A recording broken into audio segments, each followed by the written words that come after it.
शिवरतन जी शर्मा। माननीय अध्यक्ष जी, पहला तो मेरा प्रश्न संशोधित हो गया है। हाँ, गा खा छपा है, गा हटा दिया गया। तो आप ग पर ही प्रश्न पूछेंगे? नहीं, मैं प्रश्न तो जो है उत्तर आया उसे पूछूंगा। दूसरा, माननीय, मैंने पूरे प्रदेश की जानकारी मांगी थी अपने प्रश्न के उत्तर में, और जो मुझे आज संशोधित उत्तर मिला है उसमें 5 जिले नए छोड़ दिए गए। कुल 28 जिले का उत्तर है। आपकी सरकार ने 5 नए जिले बनाए हैं। क्या वहां संविदा अनियमित कर्मचारी नहीं है क्या? ये जानकारी दे देंगे। माननीय अध्यक्ष जी, माननीय मंत्री जी ने अपने उत्तर में स्वीकार किया है लगभग 17,211 कर्मचारी अनियमित नियमित संविदा में काम कर रहे हैं। एक तो सारे कर्मचारियों की संख्या संयुक्त बता दी गई, मैंने पूछा था अलग अलग। चलिए, इतना भी ठीक है। उसके बाद मैं आपसे पूछना चाहता हूं, मैंने आपने प्रश्न, क्या जन घोषणा पत्र में ऐसे कर्मचारी अधिकारियों को नियमित करने की घोषणा थी? आपने कहा है जी हाँ। और मैंने पूछा कितने नियमितता दी? प्रश्न पूछे ना उसमें महाराज।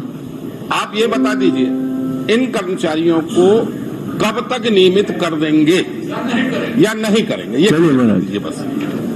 माननीय मंत्री जी हाँ और निरंक के बारे में जवाब दे दीजिए। माननीय अध्यक्ष महोदय, प्रदेश में संशोधित प्रपत्र में जो जानकारी दी गई है वो 17,629 कर्मचारियों की जी, जो दैनिक वेतन भोगी हैं, अनियमित हैं, कलेक्टर दर पर हैं, संविदा पर हैं, और अलग अलग JDS, DMF, NHM, CJMSC, CG, SACS, SNA, CFD 2 column छूट गए थे, उनको जोड़ के संशोधित जानकारी दी गई है। नए जिलों की जो जानकारी है वो पुराने जिलों में समाहित है। माननीय सदस्य उस जानकारी को चाह रहे हैं, मैं उसको निकाल के उनको उपलब्ध करा करके दे दीजिएगा उनको। अंदर ही है। जहां तक घोषणा पत्र का सवाल है, इसमें ये प्रावधान हमने रखा था, और विभाग की तरफ से भी आप लोग सबकी भी जानकारी में होगा कि अनेकों सभी विभागों से ये जानकारी शासन स्तर पे मंगाई जा रही है कि कितने कर्मचारी किस श्रेणी के किन विभागों में काम कर रहे हैं। तो स्वाभाविक है कि विभाग की तरफ से भी जो मांग गई है कि इनको हम नियमित करना चाहते हैं, तो वित्तीय प्रावधान और वित्तीय प्रबंधन होने के बाद में शासन इस पे विचार कर रही है, उस पे निर्णय होगा। धन्यवाद। माननीय अध्यक्ष जी, वो तो क्या नहीं, माननीय मंत्री जी बोल रहे हैं जानकारी मंगाई जा रही है। अब ये जानकारी तो आपने मुझे उपलब्ध करा दी है। इतने अनियमित नियमित संविदा हैं 17,600 कुछ आप जो बताया। आप बोल रहे हैं वित्तीय संसाधन, आखिरी बजट आपकी सरकार पेश करने वाली है। आप कोई समय सीमा बताएंगे क्या? क्योंकि पहले बोलते थे तो आपको उत्तर रहता था 5 वर्ष में हमको पूरा करना है। चलिए ना, अब समय तो ये 5वां वर्ष पूरा हो गया। समय सीमा बता दीजिए, हम इतने दिन के अंदर इनको नियमित कर देंगे। आप समय सीमा बता दीजिए। यथाशीघ्र अध्यक्ष महोदय, आने वाला बजट और उसके बाद उसमें नहीं समाहित होता है तो प्रयास जारी रहेगा। अनुपूरक बजट, समय सीमा वही है। माननीय अध्यक्ष जी, पूरे छत्तीसगढ़ के कर्मचारी पिछले 4 सालों से सड़कों पर हैं। छत्तीसगढ़ सरकार का काम प्रभावित हो रहा है और लगातार आंदोलन चल रहे हैं।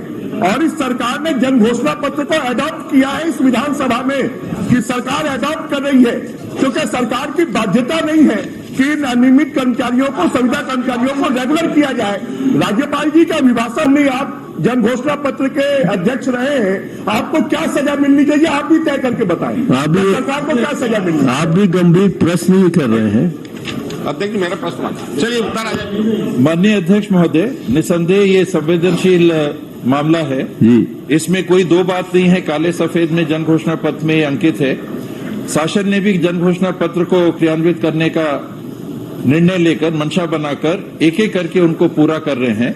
और जहां तक हिसाब किताब और दंड इत्यादि का सवाल है, ये 5 साल पूरा होने के पास हम नागरिकों के पास मत मांगने जाएंगे, वो अपना मत सुना देंगे। ठीक, हम काम कर लिए होंगे तो दंड स्वीकार है, आपको काम नहीं कर पाएंगे तो उसका जवाब मिलेगा। हो गया, प्रश्न हुआ आपका गंभीर प्रश्न रहता है।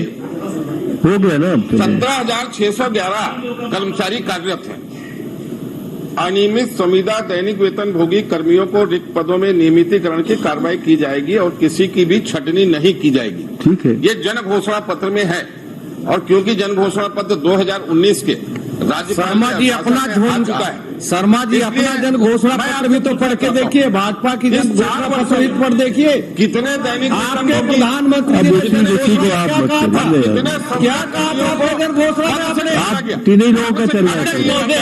आज 3 लोगों का ही चल रहा है आपने।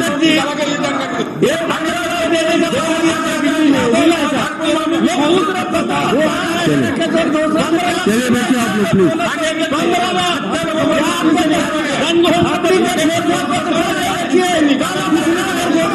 आपने कह दिया ना, इस ने दवाई जी ने कह दिया। चलिए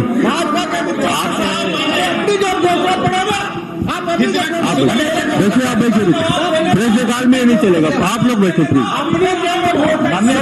प्लीज बृहस्पति जी प्लीज। बृहस्पति जी आपने गंभीरता को बता दिया, गंभीर बता दिया, वही गंभीर बता रहे, वही गंभीर आप बता रहे। मैं दूसरा पूछूंगा। नहीं पर अध्यक्ष महोदय अनावश्यक सवालों को बाधित करते हैं और जो सामान्य सदस्य है उसको बाधित करके रोकते हैं। 17,000 आपको संरक्षण चाहिए जो बाकी लोग का बरस लगा प्लीज प्लीज। आप खड़े में किस से तो पूछ रहे ये खाली प्रधानमंत्री बोले अध्यक्ष महोदय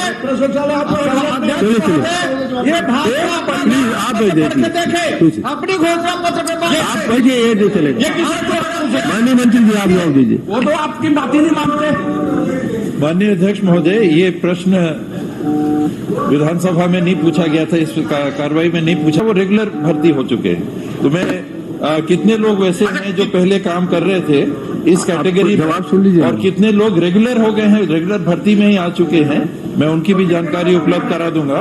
शेष कितनों को निकाला गया है ये भी जानकारी उपलब्ध करा दूंगा। मेरी जवाब दे जानकारी देंगे ना आपको। काम हाँ, करने चलिए। की कमी के अतिरिक्त कोई गंभीर बात आई हो, काम करने में भी माननीय सदस्य ने सवाल पूछा था कोंडागांव जिले के संबंध में। हम लोगों ने मैंने घोषणा की कि जो काम कर रहे थे वो भी तो संविदाई है कि अगर गलती पाया जाएगा तो उनको सेवा से निकाला जाएगा। तो ऐसे प्रकरण जिनको किसी कारण से निकाला गया, मैं वो भी जानकारी उपलब्ध आपको पूरी गंभीरता से जवाब दे। चलिए बताइए।